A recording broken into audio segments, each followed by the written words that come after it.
Shortly after my marriage I had bought a connection in the Paddington district. Old Mr. Farker, from whom I purchased it, had at one time an excellent general practice. For 3 months after taking over the practice I was kept very closely at work, and saw little of my friend Sherlock Holmes.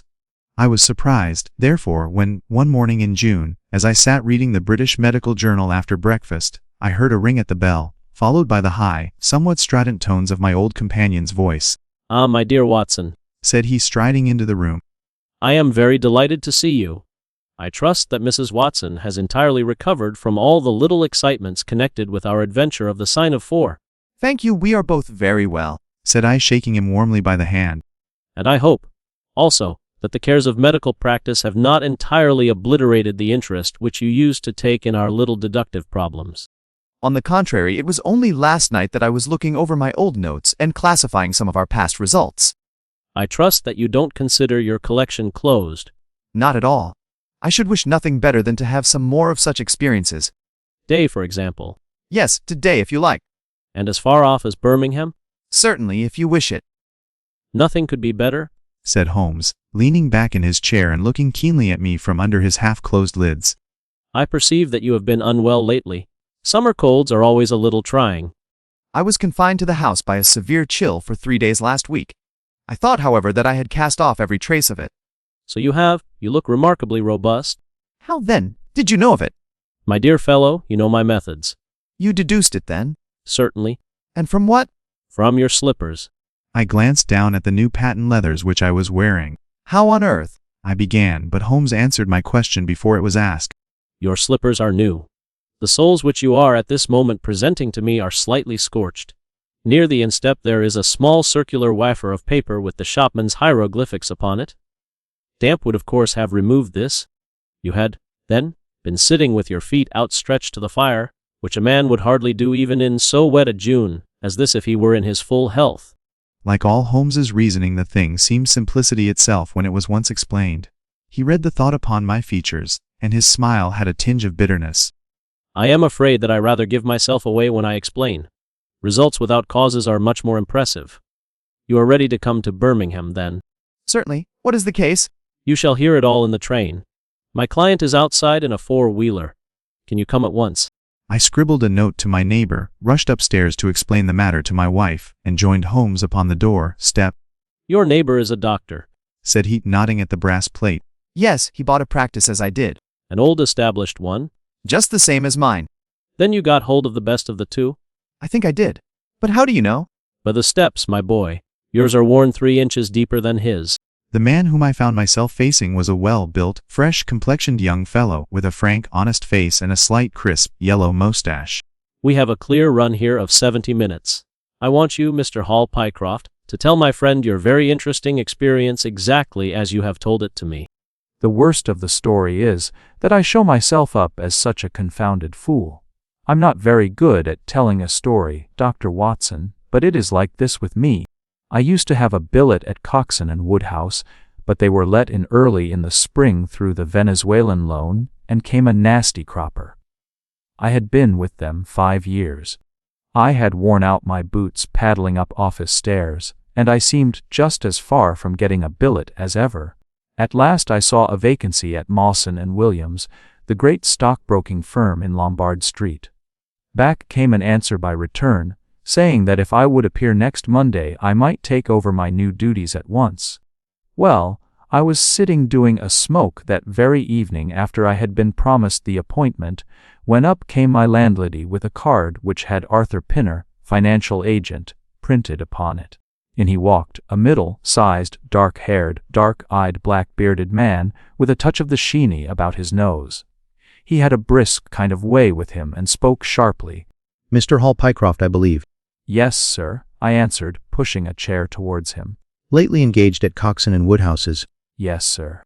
"And now on the staff of Mawson's." "Quite so." "Well, the fact is that I have heard some really extraordinary stories about your financial ability. You remember Parker, who used to be Coxon's manager? He can never say enough about it. Wonderful," he cried, with his hands up. "This quite fits in with all that I had heard. My boy, you are very much too good to be a clerk at Mawson's. No, sir. By that day you will be the business manager of the Franco Midland Hardware Company, Limited, with 130 4 branches in the towns and villages of France. 500 a year! Only that at the beginning, but you are to have an overriding commission of 1% on all business done by your agents. Smart, smart, He cried, in a kind of ecstasy of delight.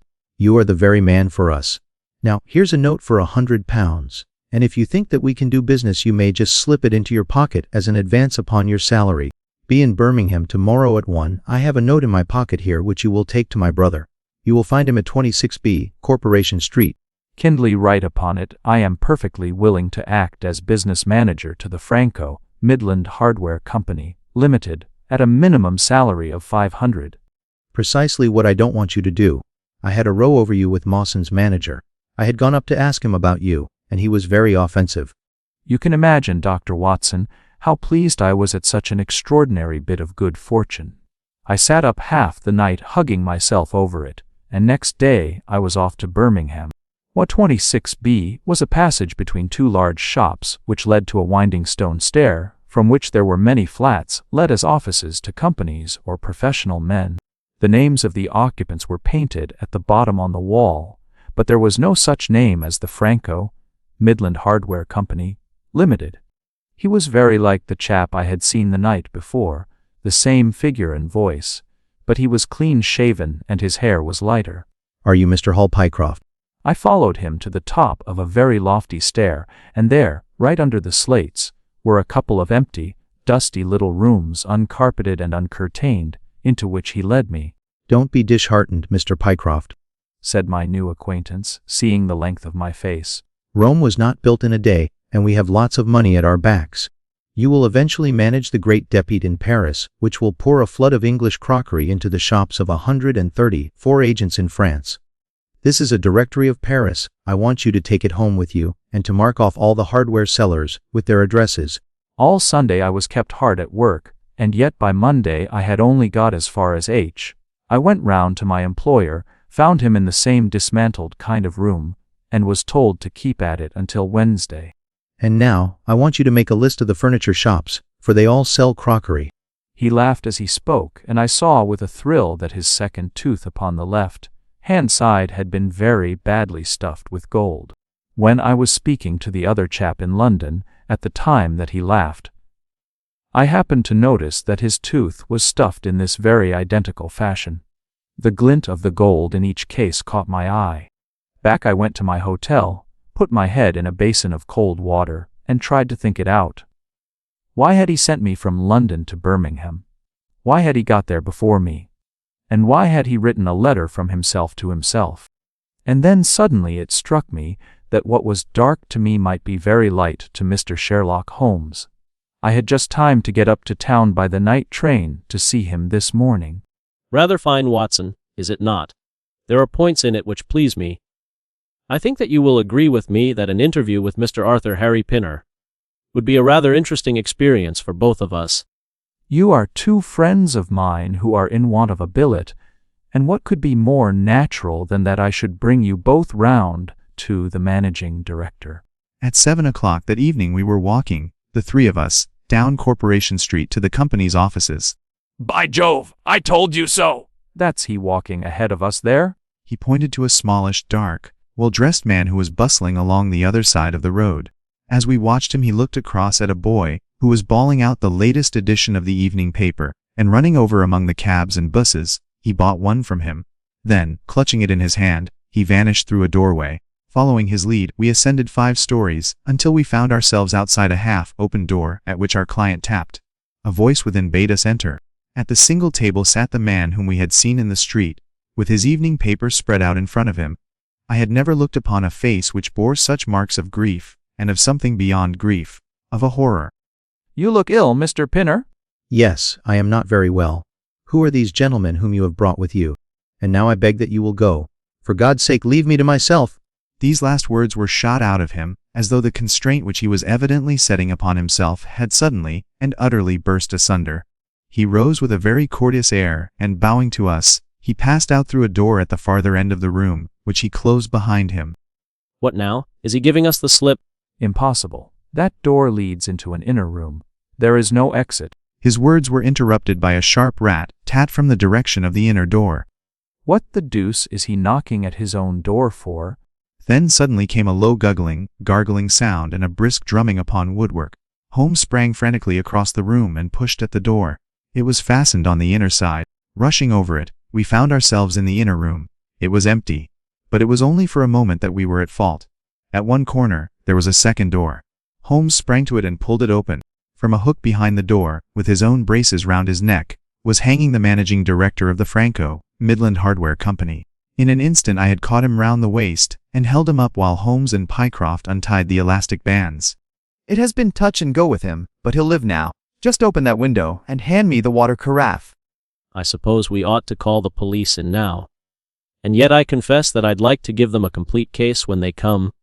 Well, the whole thing hinges upon 2 points. The first is the making of Pycroft write a declaration by which he entered the service of this preposterous company. Don't you see, my young friend, that they were very anxious to obtain a specimen of your handwriting? That point is the request made by Pinner that you should not resign your place, but should leave the manager of this important business in the full expectation that a Mr. Hall Pycroft, whom he had never seen, was about to enter the office upon the Monday morning. My God, what a blind beetle I have been!